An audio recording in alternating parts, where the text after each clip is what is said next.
চলেছেন এই যে আমি তো খুব টেনশনে লাগি বসা না।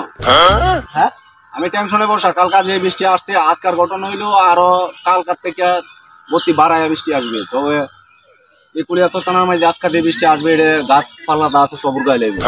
টেনশন আছে আমার তো বাসার পালার ঘর। আমার একটা কথা যে আপনি যে একটা মন্ত্রী মানুষ যে যে কারেন্টের তার যে পুরী থেকে ছিঁড়ে গেছে গা পুরী থেকে তার যে ছিল এটা কারেন্টের লুকও আইতেছে না, এটা কি করতেছে না, আপনি যে মন্ত্রী দাবি করেন এটা তো আমি কোনো কিছু বুঝে পাইতেছি না। না আমি কারেন্টের লোকের তো বলছিলাম, বলার পরে বলতেছে যে আপনার এলাকার মধ্যে গাছপালা বেশি, গাছপালা কাটেন তাহলে কারেন্ট পাইবেন না, লাস্ট দিনের আগে আপনার এলাকাবাসী কারেন্ট পাইবে।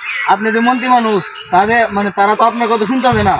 আমার কথা সবাই শুনে, সবাই পাইছে স্বর্ণ রনি, আমি আল্লাহ পাইছি এই দেশটা হইলো এই একটা পরিচিতি দাঁড়াইছে। এই যে আমাদের এই যে রাস্তাটা এই যে কাদা হয়ে যায় কারেন্টের তার ছিঁড়ে যায়, গাছ হইলো মনে করেন ভাঙ্গা তার উপরে পড়ে জায়গা না, এটা তো আমি অনেক ইয়া করতেছি, আমার এলাকাবাসী শুনে না, গাছপালা কাটতে দিবার লাগে রাস্তার মধ্যে গড়দর করে দিয়েছে। তবে আজকের গতি হইলাম বর্তমান বাড়বো, আপনারা যদি এক পাতার থেকে কাটতে বাড়ি জানেন আনা দিলাম চাল দেখাইবেন এই পরিচিতি দিলাম। আমি মন্ত্রী মানুষ, আমার কোনো অভাব নাই।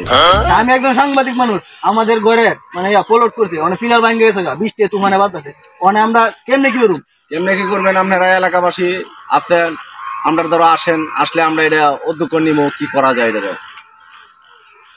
অনেক যে তার গুলি ছিল অনেক কিভাবে ঠিক করো? এক সপ্তাহ আগে কারেন্ট পাইবা না, কারেন্ট পাইতাম না, গাড়ি ঘোড়া সাধারণ মানুষ যে চলবো গাড়ি ঘোড়া চার্জ করে, গরিব মানুষ যা আছে সব না মরে থাকা, বড় লোক যা আছে সব দনীয়।